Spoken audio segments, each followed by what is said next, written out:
Is there anything that The Rock cannot do? He does action, he does comedies now. I swear he is going to win an Oscar in 5 years. He will win an Oscar in 5 years. Quote me on that in 5 years' time.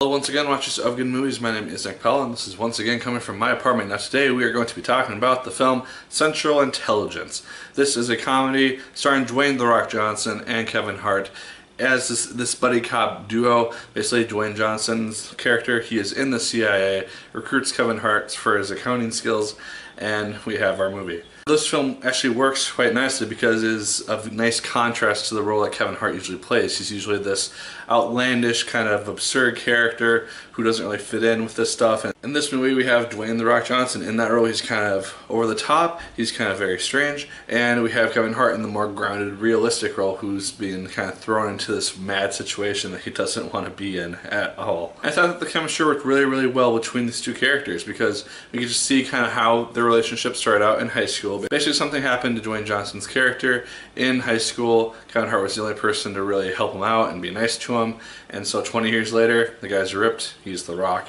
and Kevin Hart is the only person that he sees as a friend, and so he recruits him for the CIA and this mad adventure happens. I did feel like the story had a very slow build up though. The first half an hour or so was basically spent establishing the relationship between these two characters, and it felt like it took about an hour into the film to actually get to the main plot of the film, where we have these two guys basically on the run on the CIA and trying to basically take down whatever terrorist organization they're going after.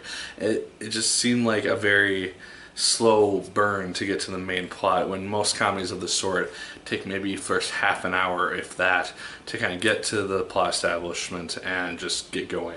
I did like that the story did keep me guessing. There are different sides to Dwayne Johnson's character's story in regards to how things happen, in regards to who this mystery person is that they're looking for.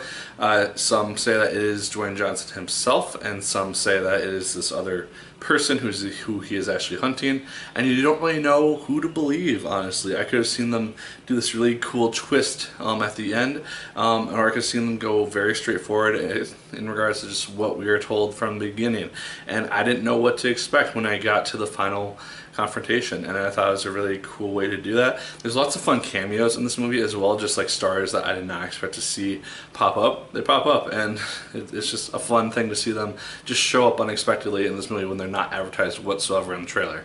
In regards to the action scenes, they're well done, but it seems like everyone is a terrible shot in this movie because you never really see anybody die, and it's just, it works in regards, I suppose, with the plot, but I mean, you have people shooting at one another, and they're CIA agents. You'd think that they would have very deadly aim, and you would just see Dwayne Johnson just taking people out one by one by one, and I mean, people get injured, but they don't ever die. They never get like headshot or like shots to the chest, which just take them out. You just never see it, and so it kind of started to bug me after a point. I mean, I know it's PG-13 for a movie, but you could have done a little bit more with it that way. The ending itself is actually quite fun though. It's a fun confrontation, and the very last scene or so is a very fun thing. You get to see Dwayne Johnson make a really cool speech, and I enjoyed seeing that on screen.